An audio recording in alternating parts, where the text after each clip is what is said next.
So this is an in-box review for the new Airfix 172nd North American B-25 CD Mitchell. This is a twin-engine bomber, which is a nice release from Airfix. I'm not too sure how many of these are about in other in other manufacturers or other scales, but this is very much a nice release, and some of the best box art I've seen so far from Airfix. That's very nice. Makes you want to get into the kit. So, inside the box, we'll start with the instructions again, just run through them quickly. So, what we've come to expect from new Airfix here, with the instructions. It does look like they're slightly misprinted on this page. Hopefully it doesn't go all the way through. It's quite hazy. It's quite hard to read, actually. It's making my eyes go funny. But as you can see, running through there, it's starting to make up the inside of the cockpit and the interior of the aircraft. Then straight over. Okay, yeah, so it's just the first page, it looks like. Hopefully it's limited to that first page with the slight misprint that I've got. Just with it being a bit hazy, it's almost like it's double printed. So running on through here, we've got a wing spar coming on and some Bombay interior details there, which is a good addition. Then we've got more wing spars, and it's telling us they're 25 grams in the nose weight to make sure it's not a tail sitter, because we've got a nose wheel on this aircraft. Then we're starting to look at a few other parts of the aircraft going together, making up the interior. There's a floor going there between the two wing spars, and then the bomb load starts to go in as well. So if you're showing the Bombay open, this is where you'd start to put your bombs in. You may want to, have a look at the build and maybe deviate a little bit from this. If you can put the bombs in afterwards, it might be an easier way to go about it than doing it at this stage. Then the other side's going in, and then the fuselage halves come together. Then there's the option for the Bombay door being closed as well, if you prefer that. Then the wings are going on, and they're being joined around the spar. The wing is in two parts. You've got the top and the bottom, and it's attached to the wing spar. The top is attached to the wing spar first on both sides, and then the bottom part is attached to the wing spar and the top piece of the wing as well, making the one complete wing. That probably will make for quite a strong join, so it's probably a good idea there. The other option, usually with other kits, is you make the wing and then slide it on the wing spar, so this is a slightly different way of going about it. And there we've got the separate painting guide, so we'll come to that in a minute. Then it looks like we've got a clear piece here, which is going into the side of the fuselage, which contains the windows. So they've made it that's a whole clear section, a bit like the B-17 had something like this, which is a recent release from Airfix. So that should make joining all of that in a little bit easier. Hopefully this is running around natural panel lines. Be a bit of a pain if it's not. Then the rear horizontal stabilisers are going on. Then there's a nice little bit here showing you to get the angle correct for these vertical stabilisers. Hopefully that's right. Could be wrong, I'm not much of an aircraft man.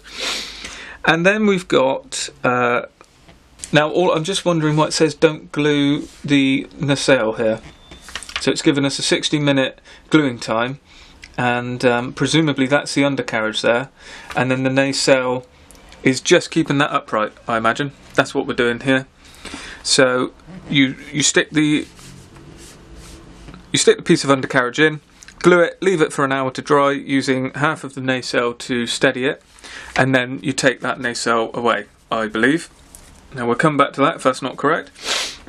Then we're going around making up parts for the engine. So you've got the cowling here with a few separate parts there going around. Looks like the air intakes or air scoops.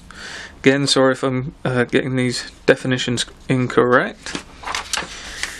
Then we come on to making up the actual nacelle itself, and then that slots in and around the undercarriage that we've done earlier. So that's what's going on there. So it just, take your time around this step. It does look a little bit, it could look a bit confusing to newer modelers, so just take your time around there. And following around these steps, this completes the steps if you're going to actually have the undercarriage down, and if you're going to have the undercarriage up and post this one in flight, then you would start here. So then you put the nacelles together, close up the undercarriage doors and stick the nacelle on straight away, and then you're jumping up to this part then where the front of the engine and cowling goes on. Then we've got some more ailerons here with which are able to be angled or not, so depending again if you've got it in flight or not. And then running on through here, there's a few more parts here for the undercarriage and the undercarriage, the doors here for the wheelbase, and then we're on to the wheels, which are two-part here. Again, maybe a slight issue with a join seam there, and it might obliterate the detail, which has got a crisscross pattern, so just got to check that and be a bit careful around there. It would be nicer if the wheels were actually done a bit like the tail wheel here, so you got that in one complete piece and then the hub goes in. But you know, we can't have everything, I guess. And now we're on to putting the gun turrets in. Now again, there's a slight misprint on this page and it's a little bit hazy. I wouldn't like to stare at that for too long. I don't know if that's coming across here, but it's a little bit difficult to focus on because it makes it look a bit blurry. So here we're putting the guns together into this mount here, which leaves them movable, and so you'll be able to pose them. And then there's two options here if you're going to have the gun turret out or sunken. I believe this is a bit like some other aircraft. The ball turret underneath would actually come up into the aircraft. So you've got your two options there, so you need to pick that here because you have to cut this plug off if you're going to have it sunken in. And then this is showing you, again, explaining that piece. And then here we've got door or ladder option. Again, if it's undercarriage down or up, and that's on both sides. And this is the gun mount for the top turret. And again, that runs on through quite nicely. Looks like there's quite a little bit of detail there. There's a few separate options building that up. It's not just one piece, so that should mean that hopefully there's a little bit of detail in there. And then we're putting that through to the clear part, and that slots in again. And then just onto the gun in the nose, which has quite a nice bit of detail there, building up the nose section. There does seem to be pilots included. We've got two pilots.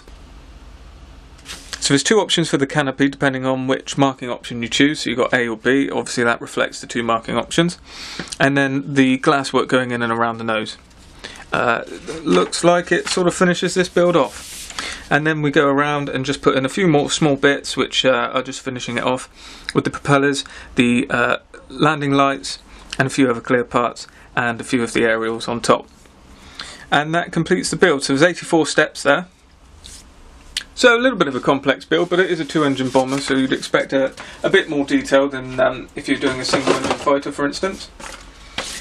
Now on to the marking options. So we've got a separate sheet here, which is very nicely done, and that is showing the first marking option, which is so a B-25D, and this is Lady Jane of the 23rd Anti-Submarine Squadron at Tampa, Florida, USA, July 1943. And that is an olive drab top. So that's a top colour of olive drab with matte dark green wavy pattern around the leading edges here. And then on the underneath, it's showing matte white. Now that's probably more likely to be an off grey, but again, I'm not an expert, so you might want to check your references there. I'm not sure they were pure white on the underneath, but again, I'll have to look into that. So that's a nice option there. So this B option is a slightly unusual option, and it's quite a notable aircraft. Now I don't actually know a lot about this aircraft, so I must apologise for that, but this is the Desert Warrior aircraft, and it lists out the flight crew, and this one is of the 12th Bombardment Group at Bolling Field, Washington DC in July 1943. Now I have looked at this, but it escapes me at the minute where the notoriety of this aircraft comes from. I believe it had a period in the desert fighting, and then it was sent back for to put on display around America and collecting bonds or something like that. Perhaps someone can correct me in the comments and describe what the story of this aircraft was for people looking at the video. That would be very helpful. So again, nice option there We've got the desert scheme, so it's dark grey underneath, well, the US grey underneath with the desert sand over top, which is kind of a pinky colour, and then slightly faded markings to tone in with the scheme, which I believe were done on purpose. So that's a nice option there. And again, you've got to pick your options. Really, you want to land on what option you're going to do before you start the build, because there's a few parts running through the build process which are applicable to the different marking options. Then we've got a spare sheet for the stencil data, which is decals. So this is a decal placement sheet. Now there is quite a lot of those. You can't fault Airfix for their decal. For the amount of decals that they include, they certainly give you as many stencils as you'd ever want to put on an aircraft. So there you go, that's quite extensive. So we've got two nice sprues there, and mine are immaculate. I can't see any problems whatsoever across those, which is good because I've had a few problems in recent Airfix kits with the clear parts. So they're very clear, really nice. You've got the two different options here for depending on which, whether you're doing the A or the B scheme. And yeah, no problem there whatsoever. Here are the two side panels which include the windows, and they are they've got a kind of frosted effect where you don't want the clear part, so that makes it stand out a little bit, and that should help with the placement of the parts and working these in so you're not damaging the clear parts. Again, they're only small windows, so could they have just had a small window and you put it in the hole? I'm not sure. Would that have been easier? Possibly. But this is the way they've gone about it, so this is what you need to do. And then we've got the gun turrets there, which again are really clear. They're shimmering here. I'm not sure if the camera will pick this up, but they are very, very nice. So no problem with those.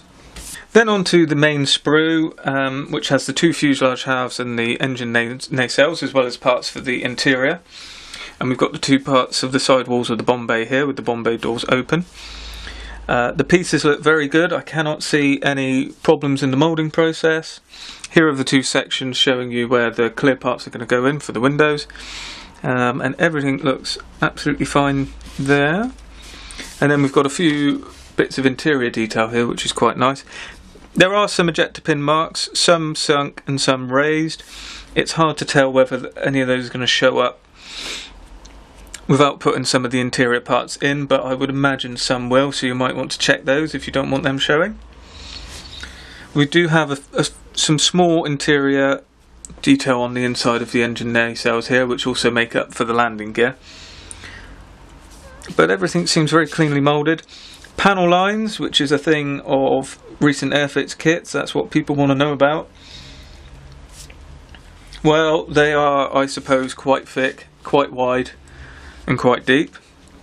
Not too bad, but they're certainly overkill, I would say. I don't mind it so much myself, but I know certain people really do hate it and it's a bugbear. And some of the Airfix kits have very fine moulded recessed panel lines and some don't. This would be one of the ones that doesn't. It does have some very nice recessed rivet detail, extremely fine, running around some of these panels here, which is a really nice touch, and running up along there as well as some raised rivets around this piece here. So mixed bag. As far as I'm concerned, I think it's very good, but yes, we do have quite deep panel lines. Then on to the wings and the propellers. Again, very nicely detailed. Lots of detail there on the wings, on the upper and lower surface. Yes, the panel lines are the same depth, so we do have that problem, but there is an awful lot of detail with quite a lot of oval sort of access hatches running through there as well, with rivet detail in it, and nice recessed rivet detail around these two panels. So yeah, there's no problem there. A little bit of, it's not warping. I've got a bent propeller here. Again, this is one of the problems of having it all in the same bag. That's just been caught in transit. That should bend out no problem. But there's no mismolds or warping here, as far as I can see. Everything looks really quite crisply moulded. No flash either. I did notice in the recent Sea Fury that I did, I do have a little bit of flash and there is mismould, so I'm sort of on alert for seeing this stuff. This has quite a lot of the small parts as well as the undercarriage legs, the pilots and a few other parts running through with the engines and the cowling. Here are the wheels and the tyres, which are quite well detailed. Again, you're going to have a problem joining the two halves, so you're probably going to sand off most of this recessed detail with the tread pattern. And we've got the bombs here, which are two part, so they're in halves, so you glue those together. So again, just watch for seam lines on those. And running across the kit, again, no flash, very crisply moulded, extremely well done there on those parts for the I think they're the louvers coming out of the back of the cowling. Again, if I'm using the wrong terminology, I apologise. And some nice interior sections here as well. And good detail there on the engines as well. This is very nicely detailed. I'm quite impressed with this kit, to be honest. This is one of Airfix's better ones. Again, the only downside I've seen so far is the panel lines. Again, tons of detail on here as well. It's really very well done. We've got instrument panel and rudder pedals. No raised detail on the instrument panel, and it's in the form of a decal. Again, not a problem at this size, at this scale, I don't think. We've got some brilliant moulded machine guns here as well. So we've got two up there, one there, and then a double piece here. They do have holes to show for the cooling jacket around the barrel. And they all have that, which is a nice touch. You often don't see that at this scale. It's just a solid piece. Again, extremely sharply moulded parts there for the vertical stabilisers. I'm going to stick with that. And those panel lines actually look very good. They look nicely in scale. So it's just a shame that that's not what we're seeing on the fuselage halves. But yes, very good. And then on to the last piece, we've got a separate section for engine cowlings. So this will be the difference between the C and the D versions, I'm guessing. And just a few different parts there, as well as a couple more machine guns and a few separate parts to go onto the cowling.